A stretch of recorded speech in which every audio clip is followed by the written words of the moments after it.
Hello everybody, welcome to my stream. I'm DC. You can find me all over the internet, DC Lasair. Hit !DC in chat to get to my website, dclasair.com. It's magical. Brian, JD Lady, hello. Let me lower my mic down just a bit.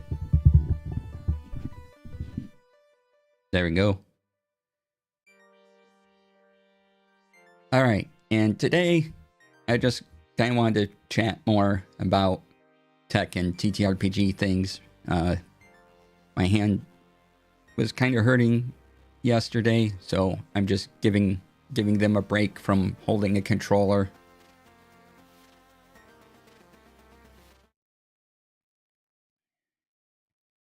But I still wanted to stream, so yeah, we're streaming.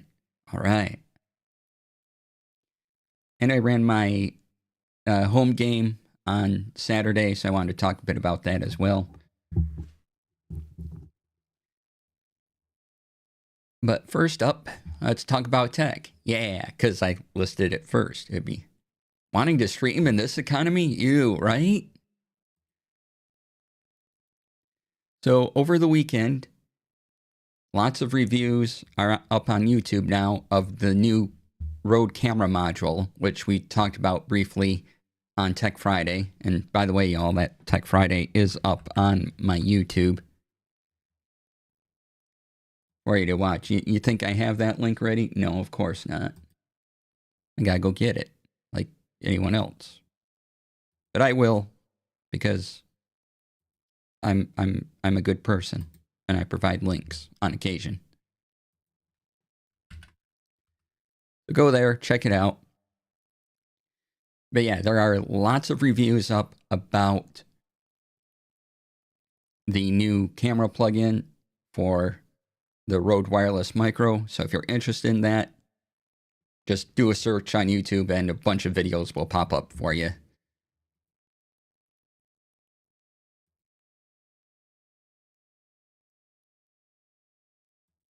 Amazing. Also wanted to talk about self-hosting, which I briefly considered doing and then decided I don't want to do that.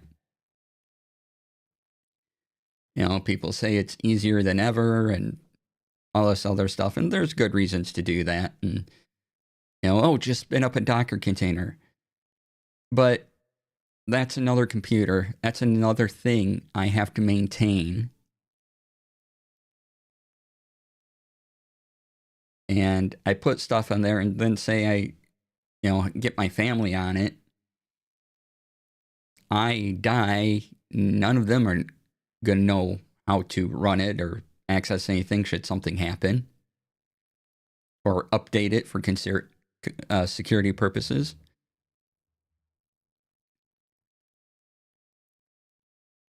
Whereas, you know, I'm using a cloud service.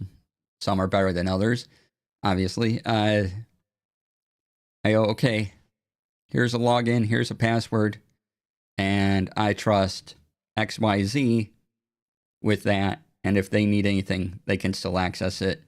And they don't have to, they just need to be able to log into a place. They don't need to know about how I run hardware, when I turn it on, turn it off, if anything goes wrong with it. And it's just extra work I don't want to do.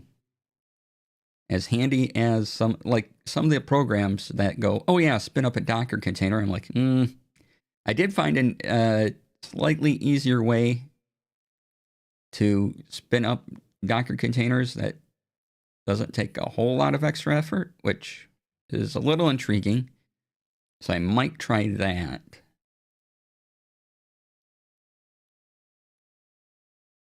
But again, it would just be a thing for me, and that's great and all, but, you know, I have to consider, well, if I'm not around, what happens to all that? Who's going to care, right?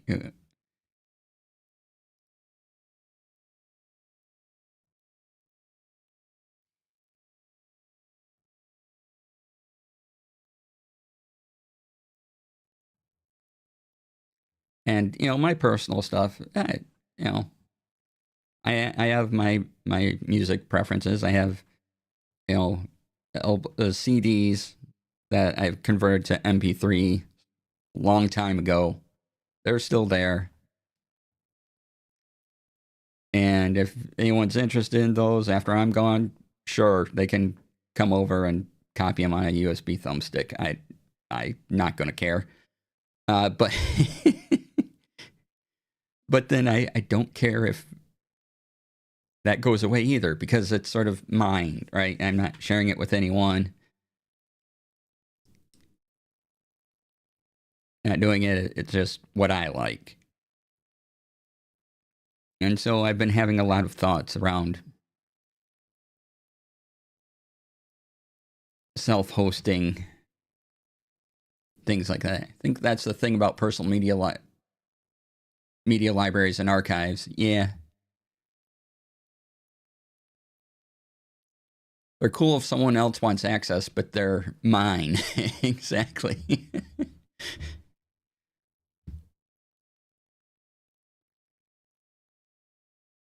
And things like what's worth sharing. And to me, the stories we tell in TTRPGs might be worth having a little more, having some more record keeping around those.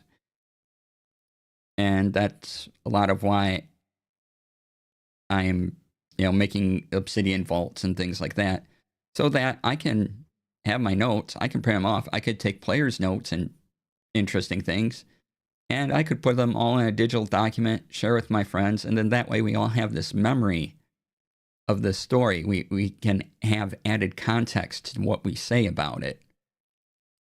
And that to me is a little more powerful than just sharing, oh yeah, here's my Word document that no one's going to care about. Have an idea, but it will be work. But will it be worthwhile work? Yeah, that sounds fun. You have good ideas, Brian, and I like to explore them and probably copy them for reasons.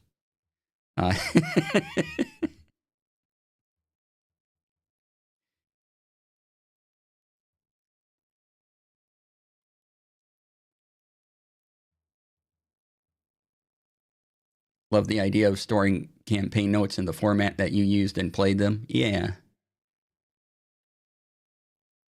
And that's why I kind of want to do with my vault, and that's what I want to do with my starting on my next campaign. And when I get paid games going, be like, okay, this story runs 6 sessions, say. Here's a collected thing of, and maybe I don't include all the secrets or whatever, or the story's done. Why not just have everything? Here's something you can reference, and if you want to print it off and put it in a folder on a shelf, you can. But here's something else, and we can trade these stories. Also, an idea of a writing course for people who aren't writers to turn their TTRPG campaigns into a more formal story, even just one-offs. Yeah. And I was thinking a little bit more about the mini field notes thing I talked about on Tech Friday. And I'm like, okay, this would be useful for rules, but there's the cutting of paper, and then there's the pasting and supplies. And for me, that's something I wouldn't mind doing. However, it may be more beneficial if I still do this for all the different rule sets I want, right? I have a field notes rule set. So D&D, if I played Pathfinder, Shadow Dark, whatever, I have a field notes book for that rule set of the shortcuts I need to run the game. But would I want to do that for every single session of my campaign? And maybe this would be a better idea if I just kept it for one-shots. Because again, it is cutting of paper and things, and it's a little extra time. And it might be fun. It would be something to I would include in my regular or my semi-regular, hey, I'm putting something in my planner for the week thing, and just be a nice extra craft project I wouldn't mind doing every now and then.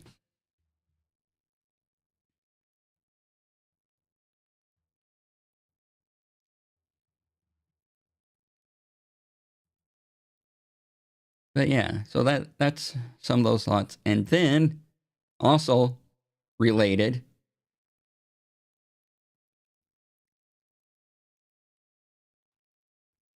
with preserving our games, I was thinking about it'd be great if I could get a transcript of my games. Like, everyone at the table agrees we can record the sessions, and this for my home games. And then if I had a transcript, it would be easier for us to search the text, take notes, and then we can listen back, see where the transcript went wrong, that type of thing. However, just about every transcript website I looked at involves AI now. And Rev, R-E-V, the company that was recommended, still does pure human transcripts, but that's definitely more for people that can afford it, for lawyers and legal reasons and secret documents. My 3 to 4 hour campaign or a session would be like $500 for a human to go through that. And most home games are not going to have anywhere near that kind of budget, right? So the only way to do it would be AI, but I'd want a local model AI to go, here it is. And then I listen to it, listen back to the recording, go through and go, okay, here's where it's wrong. And right, it would still take human editing. But then again, my problem is I'd be using AI. And all the internet companies that do this type of thing have made it hard to find other ways to do this not involving AI. Like, I think now Rev is the only company I saw that offered pure human transcription. But again, it's not a thing anyone, even in the actual play space, unless you have nice budgets for it, 2-hour game is still going to be $200-$300 for people to do it. And it's well worth it. Don't get me wrong. If you can spend that money, great. But at our budgets, or a volunteer, yeah, right. Think there are still local speech to text apps that may use an LLM but not GPTs? That'd be neat.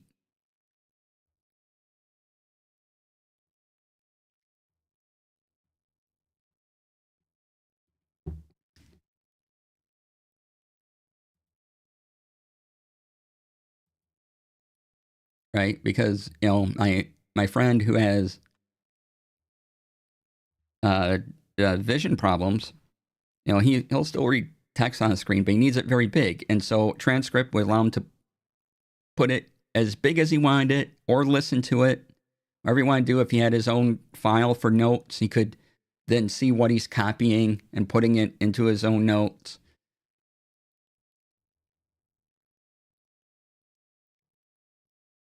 I remember DM Jazzy Hands reviewed every single YouTube generated caption for their show and then edited them all. Like, oof, we're like, oh wow, yeah, that's a lot. Yeah, if someone in my group had the time and go, hey, you feel like transcribing 4 hours of us talking, that'd be it. And there are good reasons to hire people. Like Rev, is like, hey, if this is secure, don't use our AI stuff. Use our people. Rev even has a thing where it goes through AI first, and then people look it over, and that's a different price point too.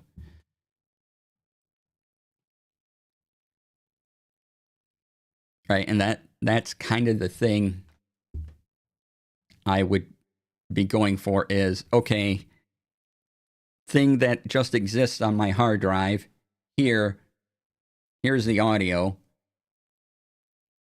spit out document, and now I'm the editor, so I can listen back and look at the words, see if there's anything egregious, And then that would help me with my own notes as well, and recaps and things like that.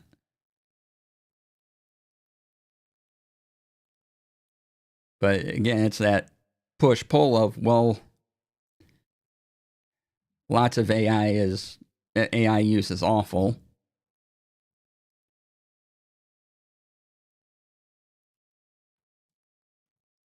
Is there, but yet there are some uses of AI where it'll be incredibly useful, just not in the way the tech bros are using it, right?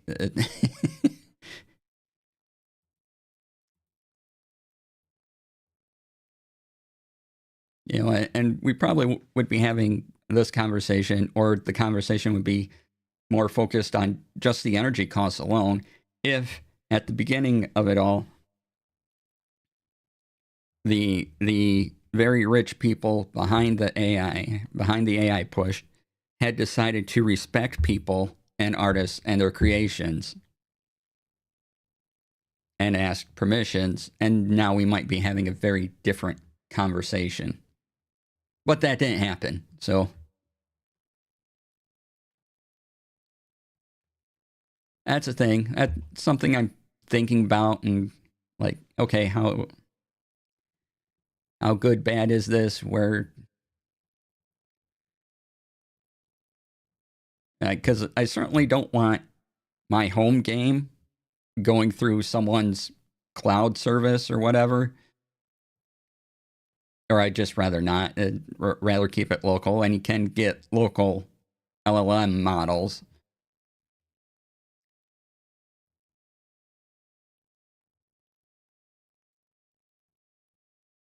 But yeah, so it's that usefulness compared to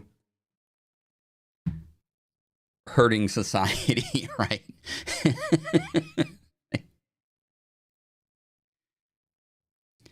And it's something I'm also considering, because if we had a way to preserve more of our home games, if we bothered to preserve more of our home games, more of what we talked about, would we then find more value in actual plays? Because now we have a more of an interest in sharing our stories and stories with other people, and we have these documents we can refer to. We have these things we can go, oh yeah, this happened here, and we can have slightly deeper discussions about our stories. And then if that went into actual plays, we could have those better discussions around those things as well, because again, we would have transcript, we would have text people could look at and see, as well as listen to the audio. And so, kind of, in a way, preserving those stories and yet letting them grow and change on their own too. And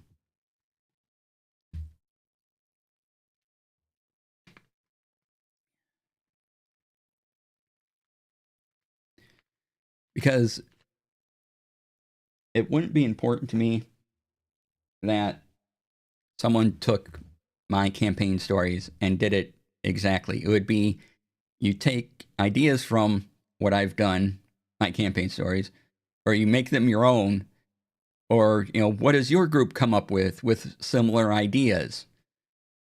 Because I wanted the stories to grow and change and keep going on. That seems like a good thing.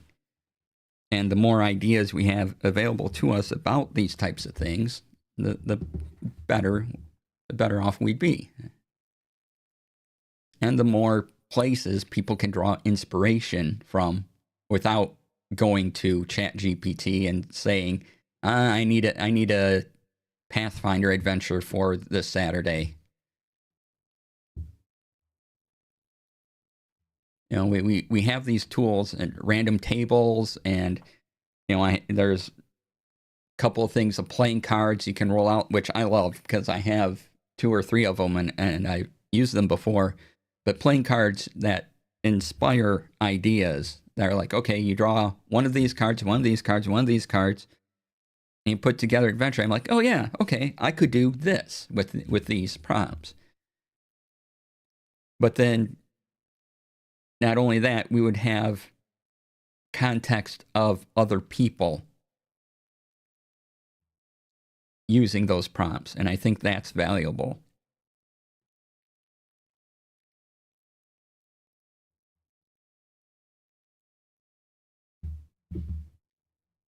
So those are the thoughts.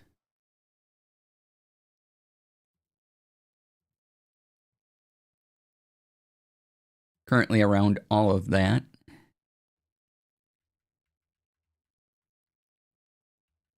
I did want to mention, like I said at the top, that you can find more reviews about the Rode wireless micro camera thing.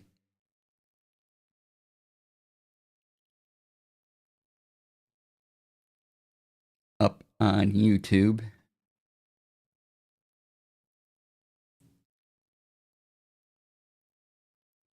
And there are Black Friday deals well before Black Friday, or at least, you know, here's what we think some Black Friday deals will be. Some companies already have them going.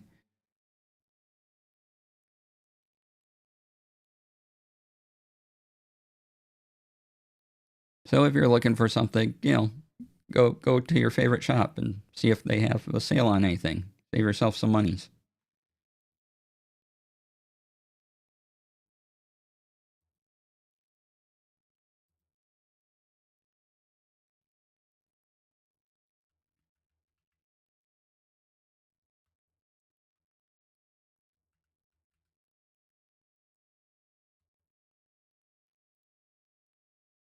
All right.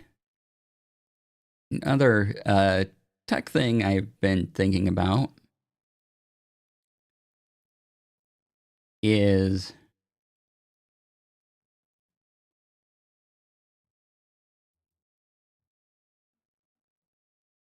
live TV over the internet, not using cable or satellite, because potentially these are cheaper and get more channels than cable or satellite, even after the initial trial deal is done.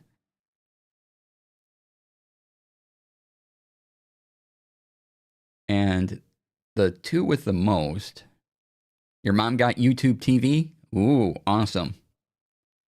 Yeah, the 2 with the most channels seems to be YouTube TV and Fubo TV, Fubo.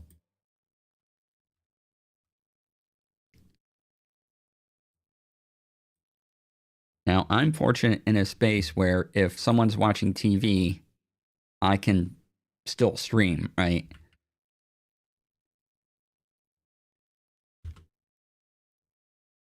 And do the things I need to do, uh, you know, produce a show, whatever.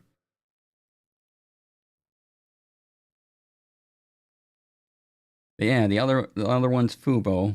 They have a whole bunch of channels. Most of your local. You might want to go between the 2.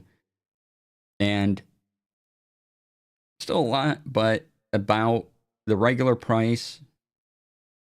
Like their pro package with, let's see, our Fubo TVs has 239 channels, more channels than I know what to do with, for $85. And that's similar to YouTube TV's current offering. Whereas satellite TV has gone up and up and up and can be well over $100 for 160 channels.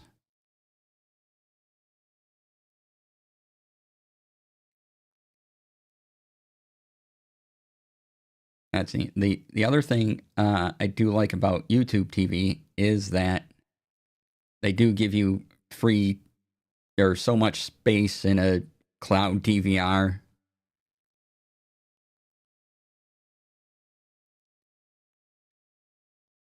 Sis and I found out Mom was paying like $130 a month for satellite, so we got her on YouTube and she loves it. Awesome.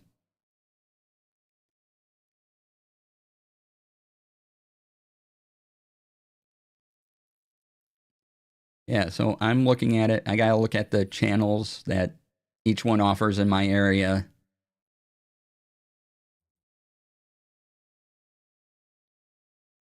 And make sure, those are there. And then plus there's,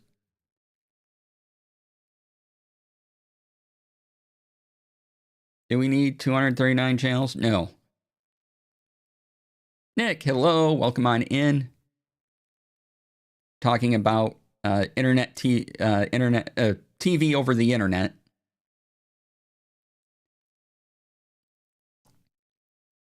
And looking at kind of the bigger, the companies that offer the most channels and the most value right now seem to be YouTube TV or Fubo TV.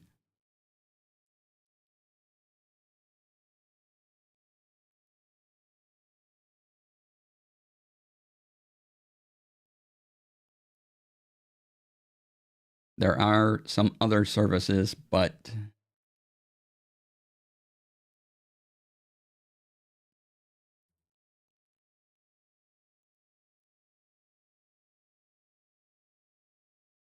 oh, Fubo does have a cloud DVR. Okay.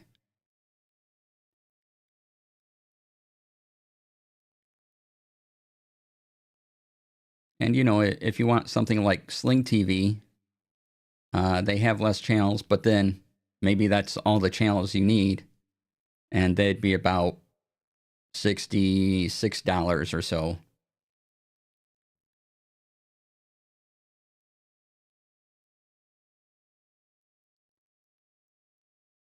But yeah, if you just want the most options and having all your local channels, ABC, CBS, NBC, your local Fox affiliate, is more than likely going to be, from what I've seen, more than likely going to be on YouTube TV or Fubo. Other places are missing one of those. Or two.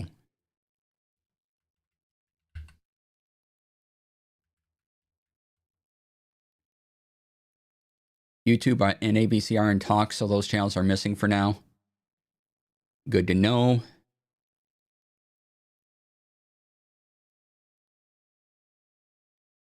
But we see that as well with cable and satellite, where it's like, yeah, we haven't reached an agreement yet, so those channels aren't there, and more than likely they'll figure it out, right?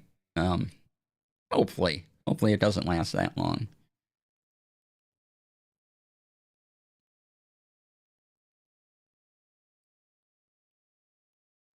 Though it wouldn't be great for us, but as a study in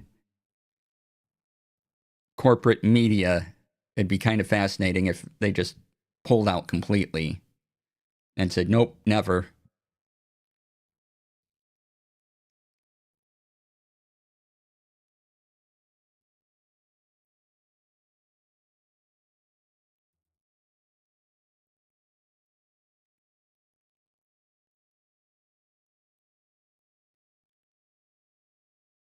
And let's see.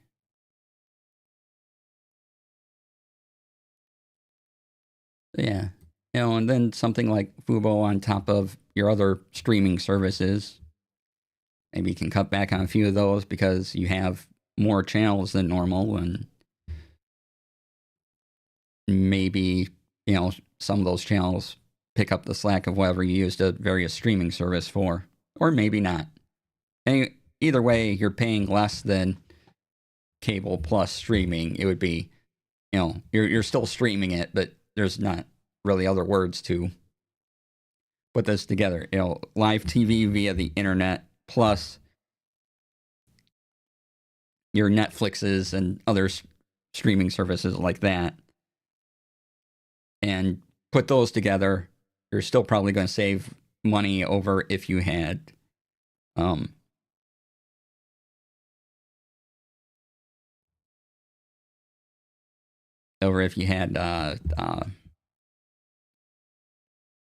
the other thing. I completely lost words.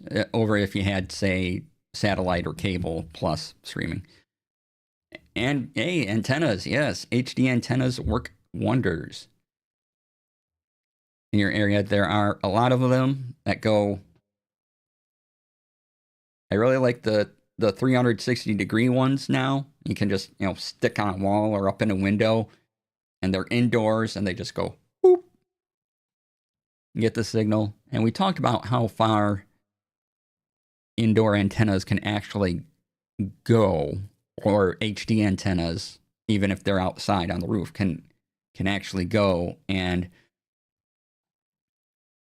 promises of that. But I get I'm in a space where I can get the signals with one of those 360 antennas, where I can at least get all the local stations on the antenna. And that's the most important bit of that for me. Plus, there's other, little side channel networks that you get that are kind of neat.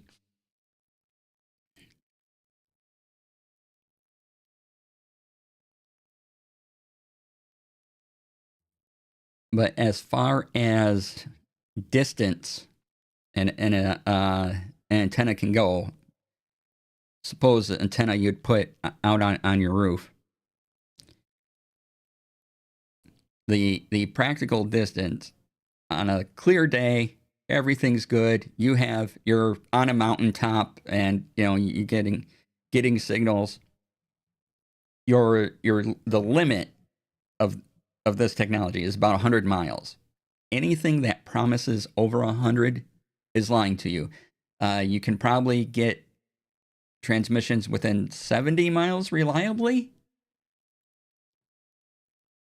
but over 100, the problem is the curvature of the Earth, and the signal's just not curving with you, right?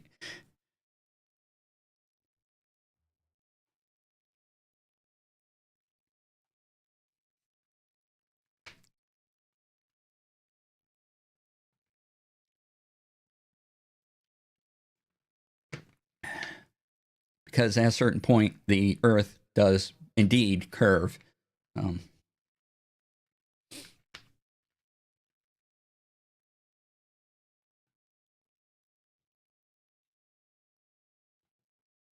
So yeah, like maybe if you were, even in space, there'd be other interference things. But if you were in space and you had an antenna and you had another antenna that was 300 miles away, and this antenna promised to get it, maybe then, because you could do a clear thing. But then there's all this background radiation. You'd have to figure out how that interferes with it and everything.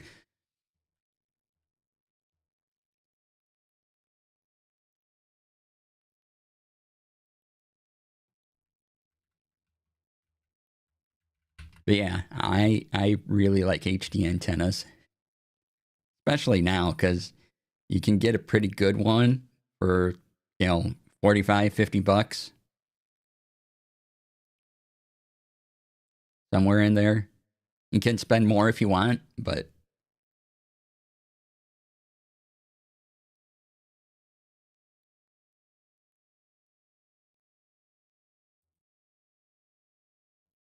and there are a lot of free TV services as well, wherein they run they have channels dedicated to categories, and then they just run that programming 24/7 on that channel that they created, like Pluto TV. You know, they might still have a Mystery Science Theater 3000 channel where they just ran episodes of Mystery Science Theater 3000. Oh, yep, they still have it. And so, you know, it's just MST3K programming. And whatever they have on is what they have on. So, and, you know, they have different categories. So if you like that, and that's good. Yeah, OTA and free ad supported streaming is pretty amazing. Yeah. Yeah, I've had a Pluto TV account for quite a while. Sometimes I just want to see a particular show, and, you know.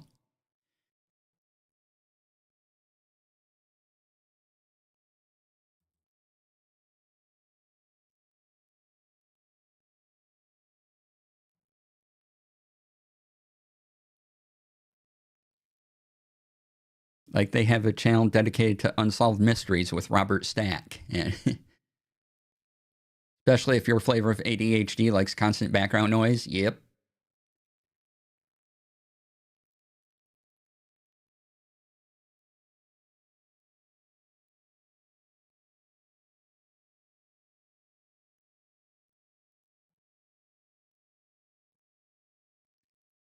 They said, having had the Transformers cartoon on all the time for nearly a week. Excellent. I approve.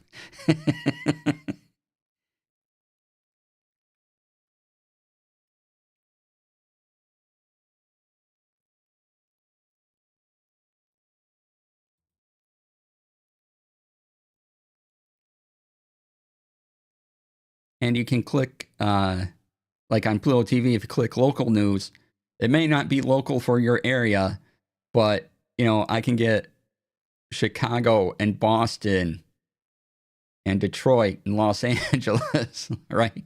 And it's more limited selection, so you're not guaranteed all of your local stuff, unless again, you know, you get that HD antenna.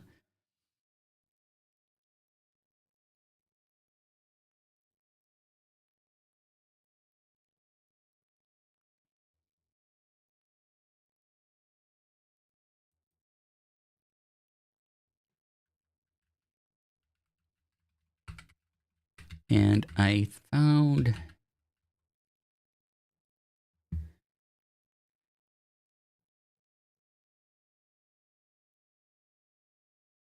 oh, Tubi is another service, TUBI, where you can watch things for free.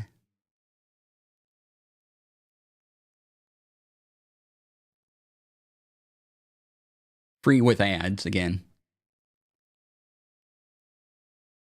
You know, Tubi is wonderful. Yeah, they have a lot of nice stuff. I mean, if you want to watch the Twilight Zone, they have Twilight Zone.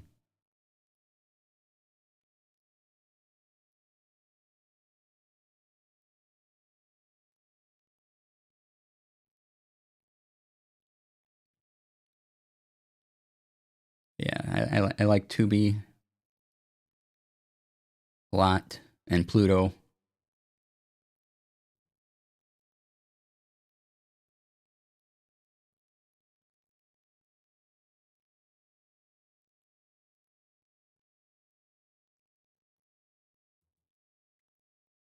Then what's great about something I like on Tubi is they have a section dedicated to Bollywood. But y'all watch Bollywood stuff. It's amazing.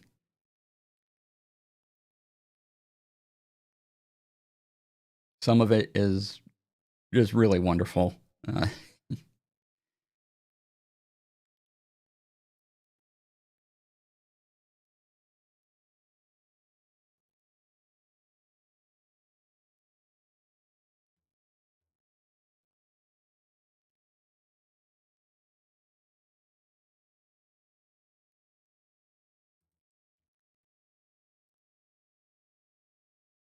And I enjoy being able to see international TV sometimes because of the cultural differences and the way things are shot is different, and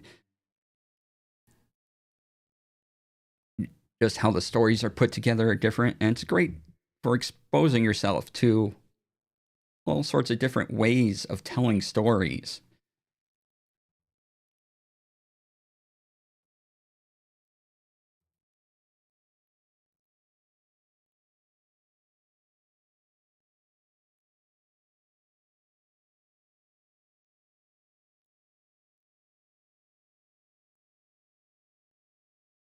And if you look at a couple and go, okay, that's not that seems unusual, but then you see another show and they do a similar thing, then you have, then you go, oh, maybe this is a thing that production companies in this place do.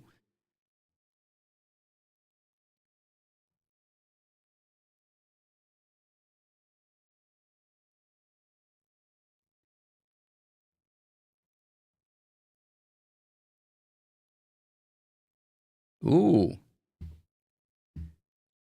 yes, you may, Bleep Nick. I'll leave that on screen right down below there. I want to say Golian Ki or Kai. I'm really not sure on how to properly say that. Um, but yeah, take a look at it because that sounds good. I'm gonna look that up. In fact, I'm copying it right now.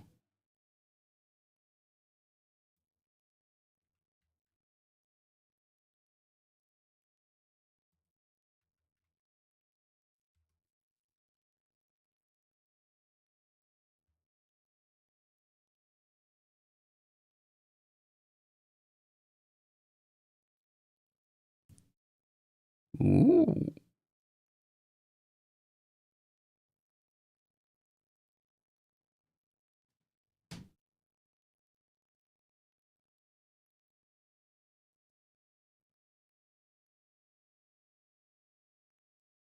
Yes, it is available.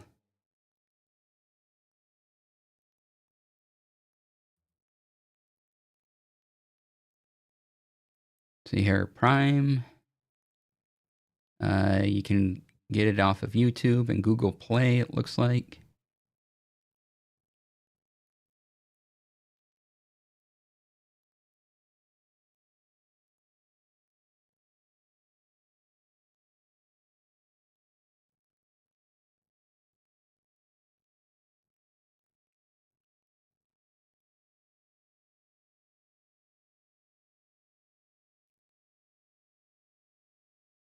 But yeah, definitely. Oh, another thing. Okay. I'll watch this too. Copy and paste that title.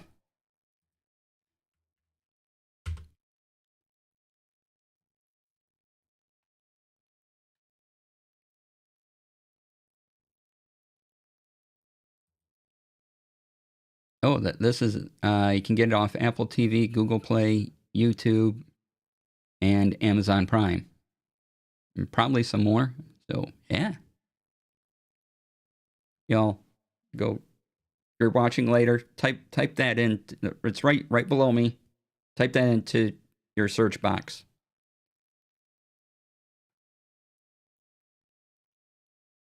Or if you're in chat, just copy paste.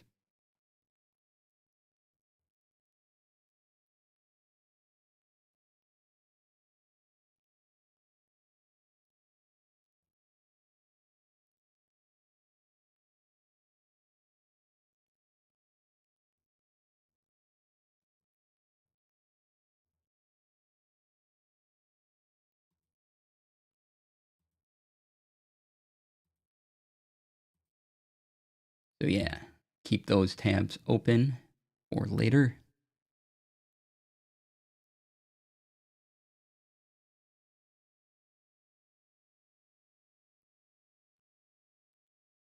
All right, what time we got? Oh, we got time.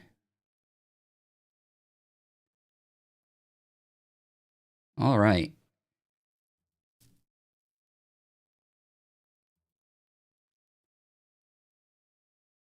Oh, I should mention something related to YouTube creators is that people had been getting more takedown notices recently on videos, they thought were safe or had been left alone for years, but they've been getting copyright strikes and things, and people are like, what is going on? So there is a video out.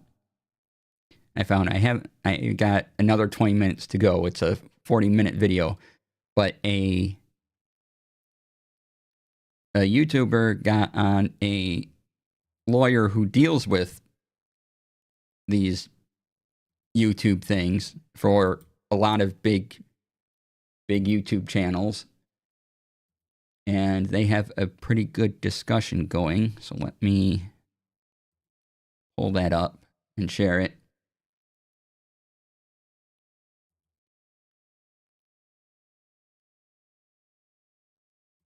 It is How to Legally Protect Your Channel, YouTube Lawyer Explains. It's on the J. Klaus channel. There's a link to the video. So yeah, if you're wondering what's going on with YouTubers and why you might be seeing videos of my channel is in danger and all that, I definitely check out that video.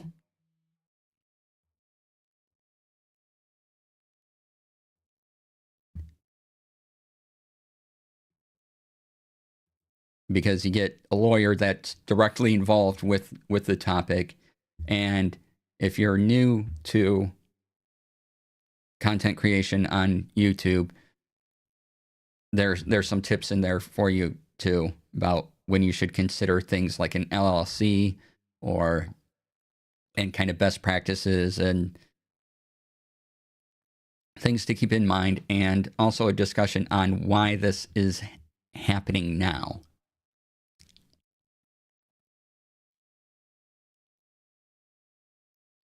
So yeah, if you're interested, definitely take a look into that. Other YouTube videos I look at are, my channel might be going away or something like that. And so was a little less interested in those because there seem to be many of those. But this one's an actual discussion with a lawyer. I'm like, awesome.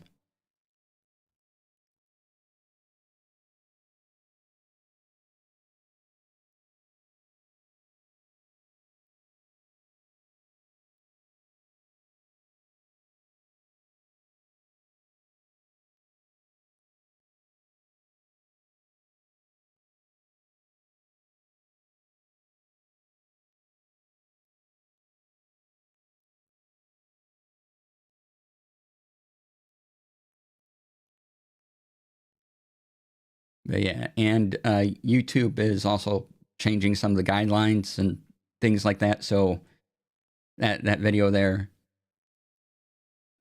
you can opens and pauses to watch, right? So there are other channels analyzing what the YouTube CEO said a couple weeks ago, things like that. So those might be of interest as well.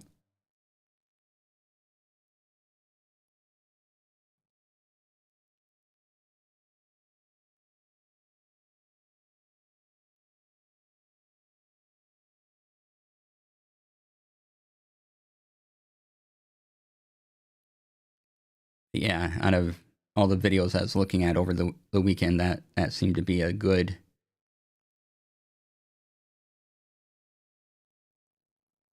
prompting point. It's, in YouTube video land, it's a bit of a longer video at 45 minutes, but I think it's worth it.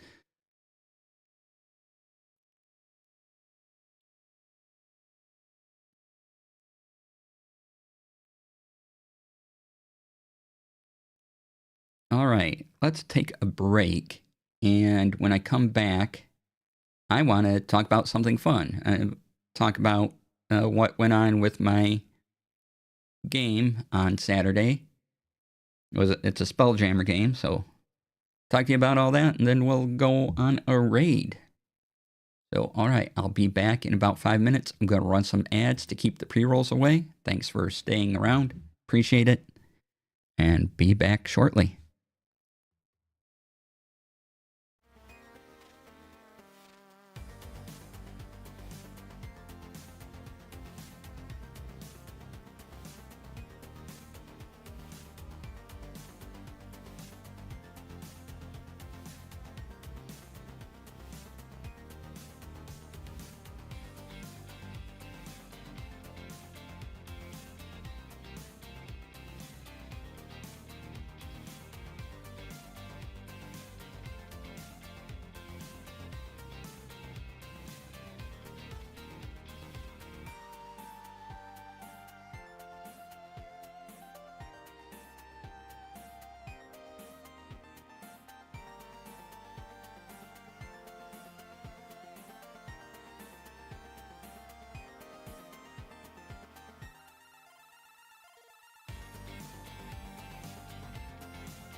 Crud, the ad break ran out before I was ready to come back.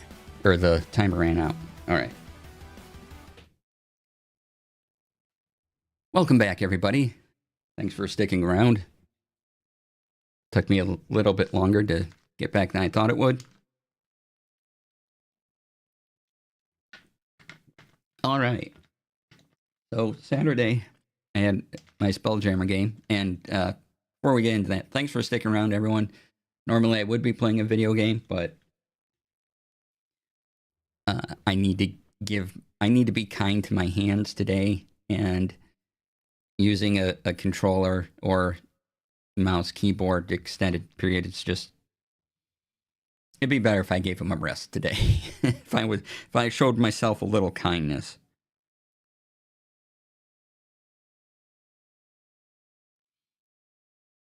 So Saturday was my home game in Spelljammer. It was a lot of fun. I did a Halloween themed adventure, sort of. Yay for self-care, right?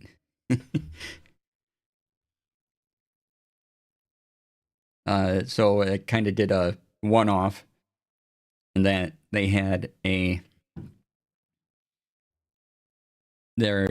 just had their ship flying around, and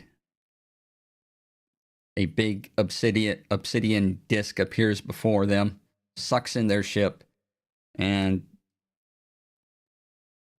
then they are stuck in this space, which is very large and has other ships, and then there's bodies floating around, and ships in various states of disrepair, everything. And from their viewpoint, they could see an outer rim that had a couple doorways into it, and they could go further on in.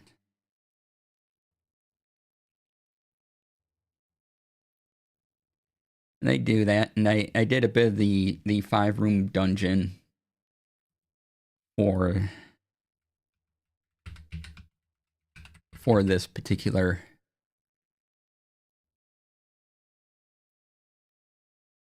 adventure. If you don't know what the 5-room dungeon is,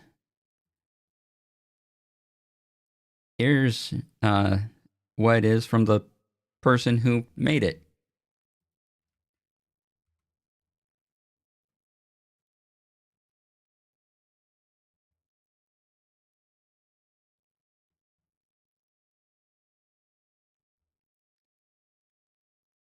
And so you'll see a lot of discussion on that, and you just make 5 rooms, and as long as you follow the general, here's what room 1 is, here's what room 2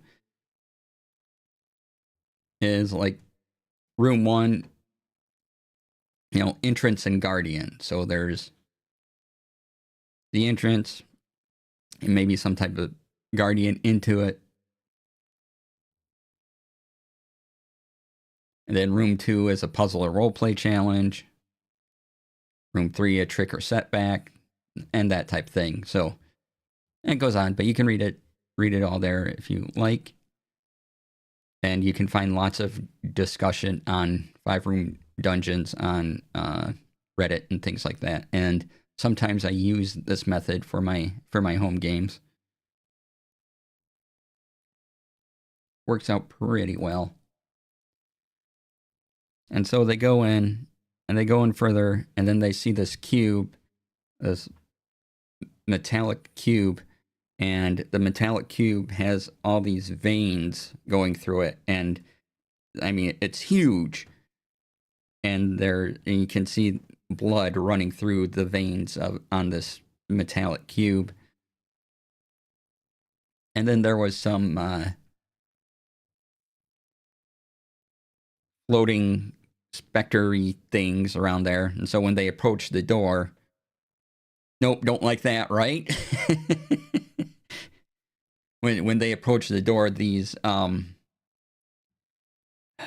spectre wraith-like things, oh hi kitty, would attack. And so they eventually were able to hold them off for a bit and go through the door, and then these specters didn't go through the door themselves, and they defeated one by staying on the bridge, and someone shot at it, and it disappeared. And then a couple minutes later, another one reappeared. So these were constantly regenerating.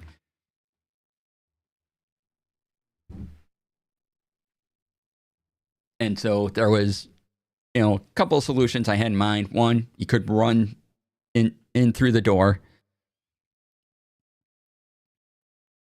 Or two, you could get rid of the 4 that were around you and then go through the door, and time between regeneration type thing. They all ran through the door.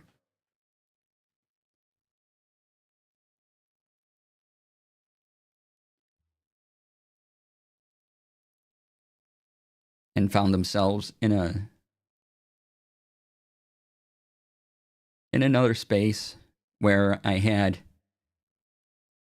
and I sort of improv'd a thing here. Okay, I do a lot of improv on my games. Don't tell anyone. So I had 3 objects in this room.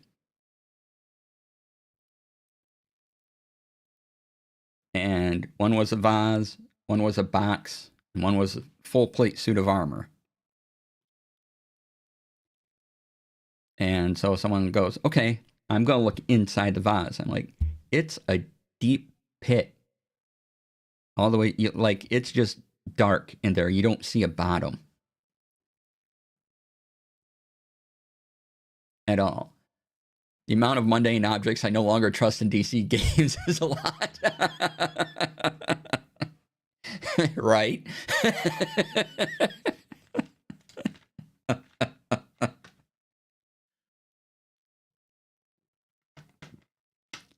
I keep adding to the list. Windows, and I still like the Windows thing. That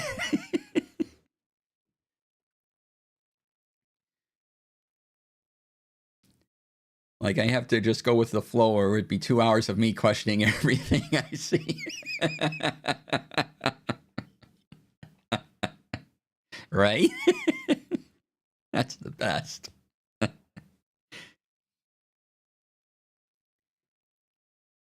And so one of my players had an alchemy jug and goes, okay, I'm just going to summon different liquids, dump it down in there. Like, I'm going to dump down beer. And I'm like, yeah, it goes down. You hear a slurping noise and like a swallowing sound. And they're like, okay. And then someone opens up the box, it kind of smells in there. And I go, well, you smell beer. Like the beer that was just poured into the vase.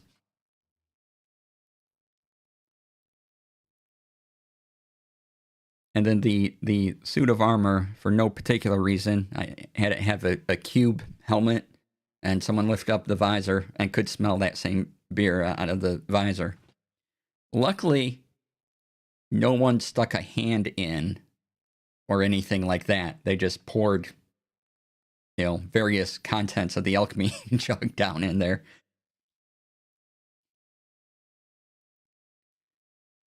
And then there were these doors in here, and they had panels that lit up, and they touched the panel. The panel revealed a handprint sensor, except there was a big old spike in the middle of it, and around the handprints were all these little needles. So they had to put their hand through this spike and then have the needles go in. It took him out of blood, so no matter what, they were losing some hit points. And then the door would open.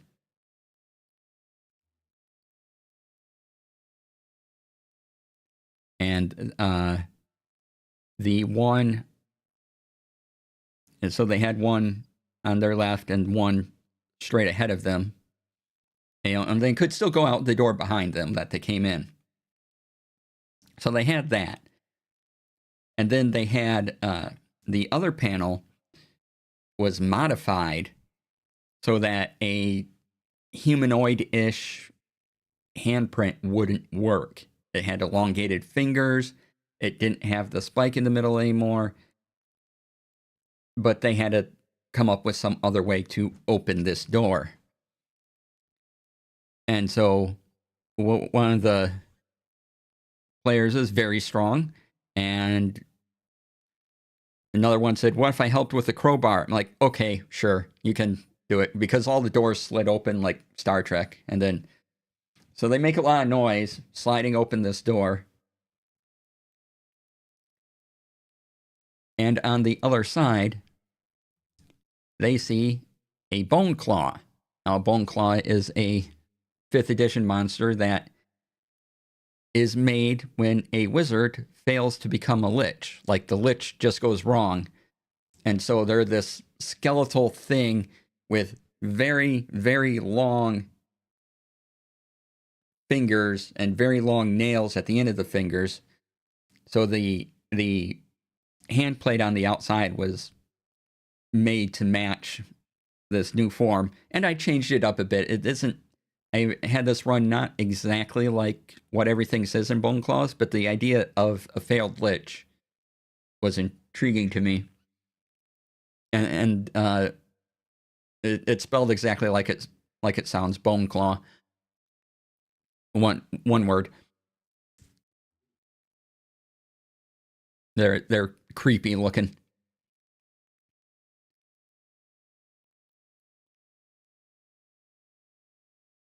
And so they had to fight that. I once again took out the sorcerer with one of the Bone Claw's attacks. You know, they just dropped to 0 hit points and was fine. And the idea behind this creature was that this failed wizard was in this place trying to become a lich, gathering souls to, gathering people to suck out their life force. And once the lichdom failed, still trying to do that in order to actually become a proper lich. And so the guardians that were outside the door are actually the people that didn't help become the lich. Like the experiment failed, so he just took the souls and the bodies and made it into these door guardians that he could constantly regenerate.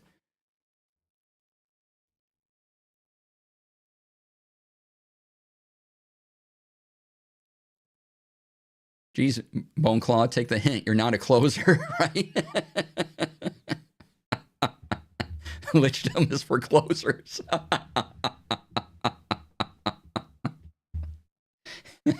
That's amazing.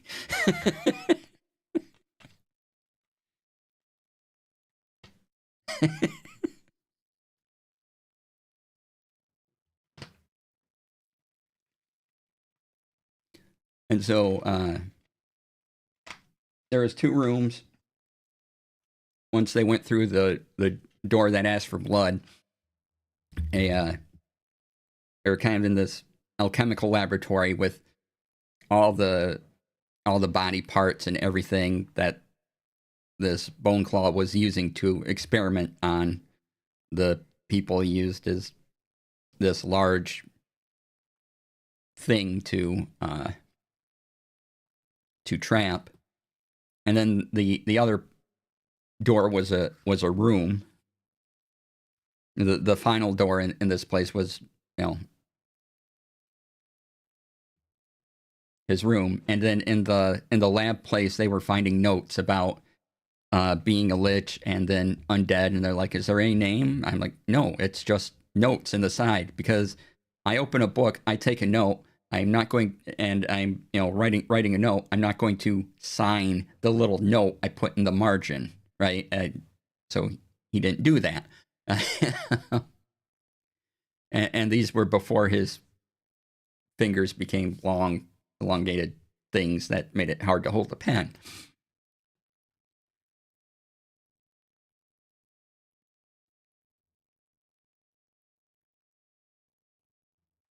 And so they dispatch the bone claw, and they go into the room, and they find a bag. The bag has a face on it. And it was a bag of devouring that had transformed through possibly just being near experiments. Don't know. So if you put a person in a bag of devouring and they have a couple of escape attempts to get out, but if they're in there long enough, they're just gone. They're eaten. They're deaded.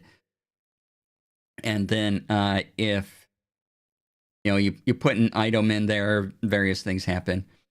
And so what happened was the bag of devouring, somehow its internal space got hooked up with the crate and the suit of armor and the vase in the other room, so that if you dumped, it still functioned as a bag of devouring, but it just had extra spaces to put stuff into it. So the party made sure to grab the bag of devouring and the suit of armor and the vase and the crate. I don't know what they're going to do with those, but now they have one.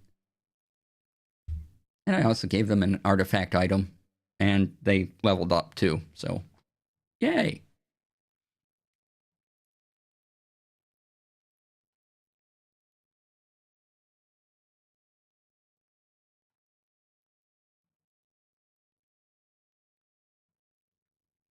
So yeah, that was my Halloween adventure for my players.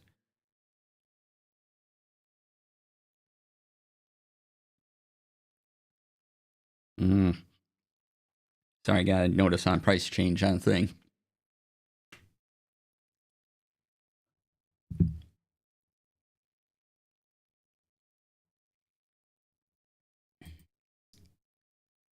And then it was a little shorter of an adventure than what I normally run, because a couple of us were going to a Halloween party some other friends were throwing. And so we went out to dinner, as is our custom after game, and then two of us went off to Halloween party, which was fun. Got to see some people I see once a year at the annual Halloween party. So,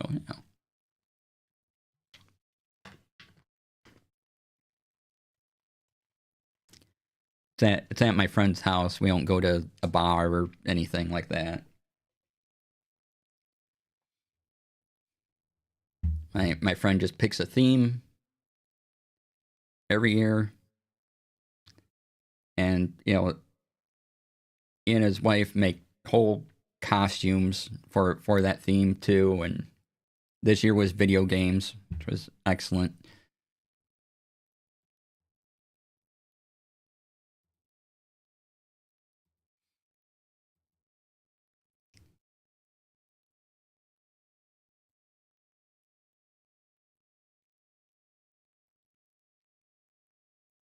Let's see.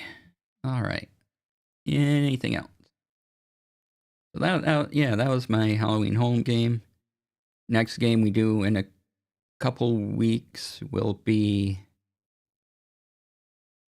back into the regular plot, which they're wrapping up this story, and then we're going to move into a different game system, or maybe a couple different game systems before I do another D&D campaign.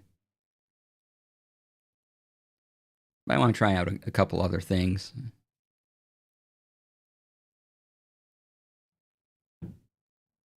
And I'm so glad my friends put up with me and how I run games, because they encounter a lot of weird things, and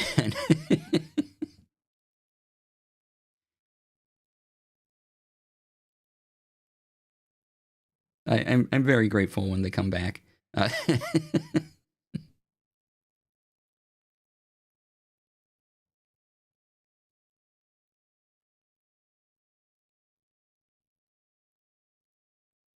put up with coming to your treasure and especially as DMO. Thanks, JD.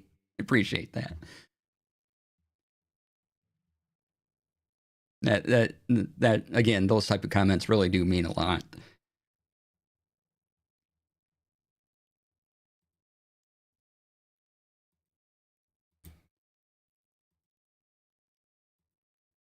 Let's see. What else we have? I think I'll wrap it up, do a quick check.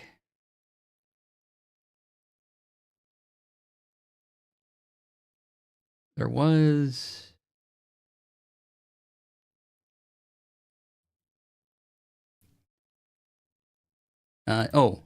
one thing kind of unrelated to everything we're talking about is that Ars Technica really has an article about the Internet Archive and that their legal thoughts are over and what they lost and what they had to do, but we still get an Internet Archive, so that's great. So if you want to read about that,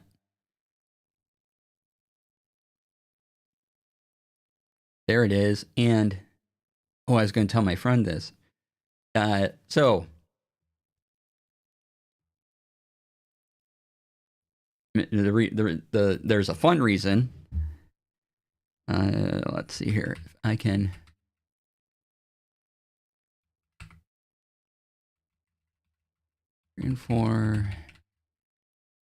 Let me pull up the actual thing. I am.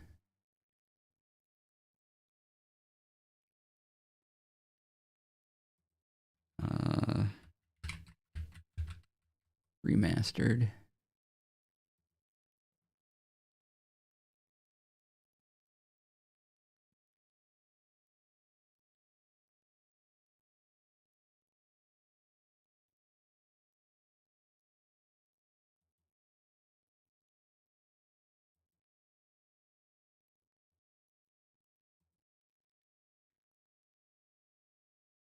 Oh, that's not it. Shoot.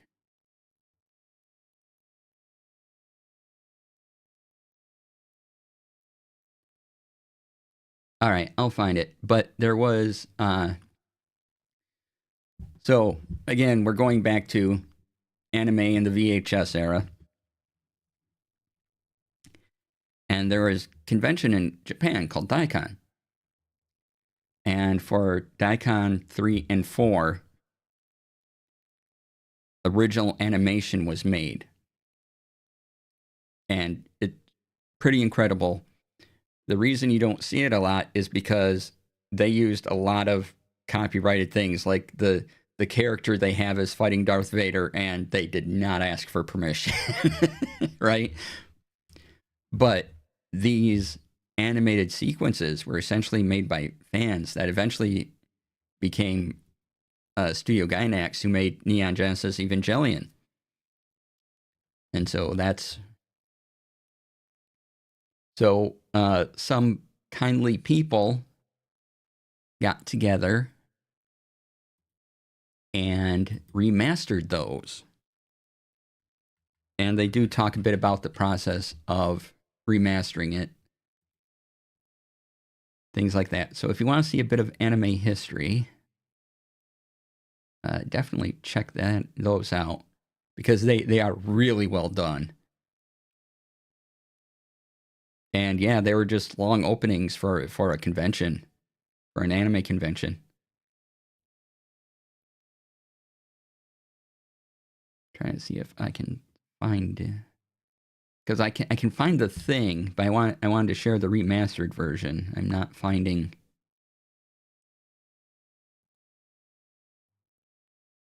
Remastered. Well, this isn't the remastered, but it is.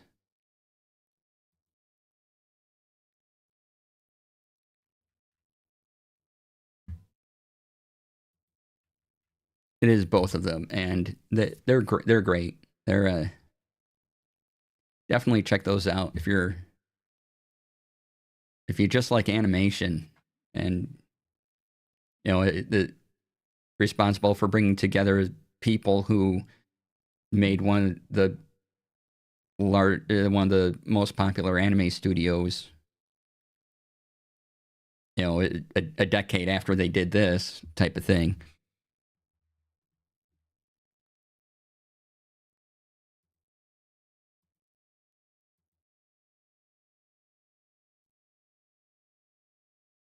So yeah, check those out because it is a lot of fun. They have the same protagonist, if you will, just in 3 it's a young girl, and then 4 it's a slightly older version of their protagonist, and set to music and fights with various clearly copyrighted characters. So, can't make money off this anyway, but the animation is fantastic. So please check it out.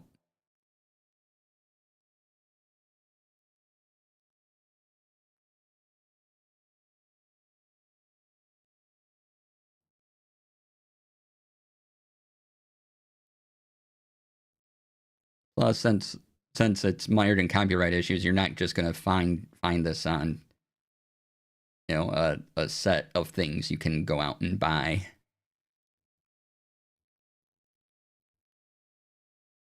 You can probably also find these videos in one state or another on YouTube. But again, someone recently remastered these, so.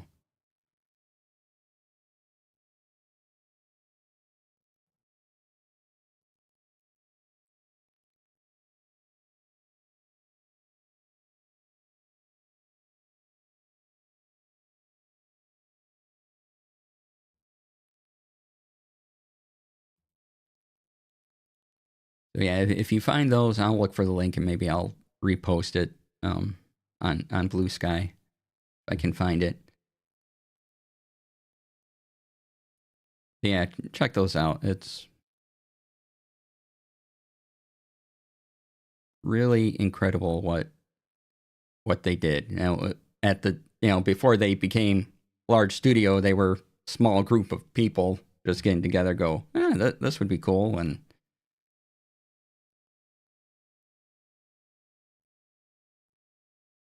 so I think they worked in a warehouse somewhere to make this, because at the time they were just fans. They weren't professionals in the space. They just like, okay, we have this opportunity to do this neat thing. Let's get together and do this neat thing, and they did it 2 years in a row. So.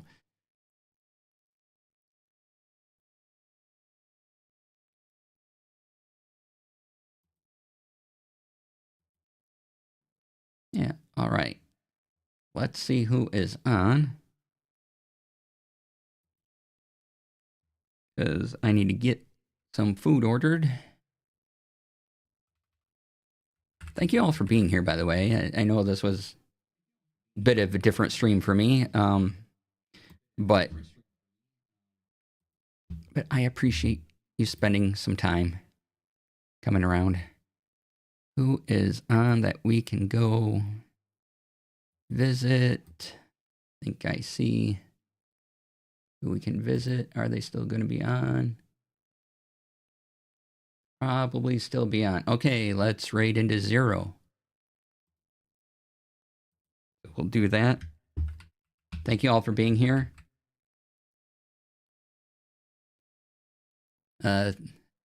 Thanks for the chat. Also, thank you downloading BallX Pit now. Happy launching, and good day. Thank you. Yes, BallX Pit is amazing. That might be something we get back into tomorrow, because there's so much to unlock that I want to unlock. Let's see here. I gotta spell this right. Always the challenge. All right. Thank you all for being here. I will see you all tomorrow with video games. Wednesday, we'll be back to Gunpla. Thursday, video games. Friday, yet another Tech Friday. Yay.